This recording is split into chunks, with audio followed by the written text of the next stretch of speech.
भारत में जुआ खेलना गैर कानूनी है, लेकिन फैंटेसी गेमिंग को लीगल रखा गया है। सरकार का कहना है कि ये एक स्किल आधारित गेम है। आखिरकार 2021 में जब उसके पास पैसे नहीं बचे और वह उधार नहीं चुका सका तो उसने कर ली। राजस्थान के एक 19 साल के लड़के को इन गेम्स की इतनी बुरी लत लग गई कि उसने अपनी माँ के गहने तक बेच दिए कि ये लोग करोड़ों में ब्रांड डील्स लेते हैं, जबकि आम आदमी इन एप्स में अपनी मेहनत की कमाई गवा देते हैं।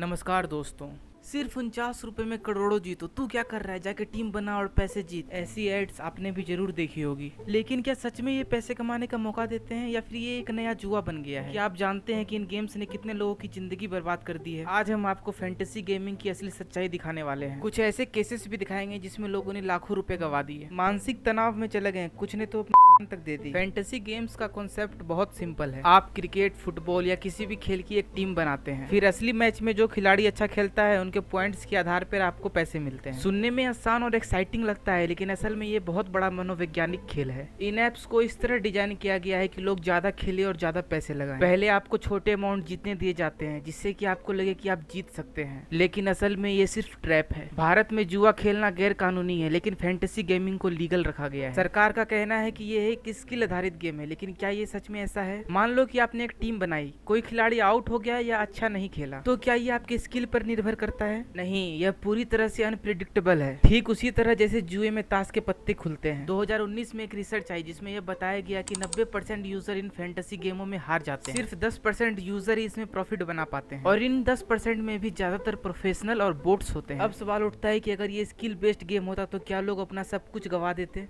रवि बेंगलुरु में एक सॉफ्टवेयर इंजीनियर था। उसे क्रिकेट का बहुत शौक था, और जब उसने इन फैंटेसी एप्स पर खेलना शुरू किया तो उसने पहले कुछ हजार रुपए जीते। फिर धीरे धीरे उसने अपनी पूरी सैलरी इन गेम्स पे लगानी शुरू कर दी। वह कर्ज में डूबता चला गया। आखिरकार 2021 में जब उसके पास पैसे नहीं बचे और वह उधार नहीं चुका सका तो उसने कर ली। ऐसे कई केसेस है जहां लोगों ने इन गेम्स की लत के चलते अपनी जान दे दी। राजस्थान के एक 19 साल के लड़के को इन गेम्स की इतनी बुरी लत लग गई कि उसने अपनी माँ के गहने तक बेच दिए। जब घर वालों को पता चला तो उसने उसे कड़ी सजा दी, लेकिन तब तक बहुत देर हो चुकी थी। वह लाखों रुपए गवा चुका था। इन एप्स के पीछे बहुत शातिर मनोवैज्ञानिक रणनीतियां होती है। पहला, लगभग जीत वाली फीलिंग। आपको लगता है कि अगर आप थोड़ा और अच्छा खेलते तो आप लाखों जीत सकते थे। यही फीलिंग आपको बार बार खेलने के लिए मजबूर करती है। दूसरा, FOMO, fear of missing out. मतलब हर मैच में आपको यह लगता है कि इस बार चूक गए मगर अगली बार बड़ा प्रॉफिट होगा। और तीसरा, सोशल मीडिया और सेलिब्रिटी एंडोर्समेंट। आपको लगता है कि अगर धोनी, रोहित, हार्दिक, आमिर खान जैसे लोग इन एप्स को प्रमोट कर रहे हैं तो यह गलत कैसे हो सकता है? लेकिन सच तो यह है कि ये लोग करोड़ों में ब्रांड डील्स लेते हैं, जबकि आम आदमी इन एप्स में अपनी मेहनत की कमाई गवा देते हैं। अब सवाल ये है कि इन गेमिंग एप्स से कैसे बचा जाए? तो सबसे पहले आप एक सीमा तय करें। खुद को उस फिक्स अमाउंट से ज्यादा खर्च करने से रोकें। हो सके तो रियल कमाई पर फोकस करें। गेमिंग से पैसे कमाने की जगह कोई असली स्किल डेवलप करें, और इन सेलिब्रिटी और क्रिकेटर्स के बातों में ना आए। याद रखें कि ये स्टार्स पैसे के लिए प्रमोशन करते हैं, ना कि आपके फायदे के लिए। तो करते हैं इस वीडियो को यहीं समाप्त। अगर आपको ये वीडियो जानकारी पूर्ण लगा तो लाइक और सब्सक्राइब जरूर करें। बाकी लास्ट तक बने रहने के लिए बहुत बहुत धन्यवाद।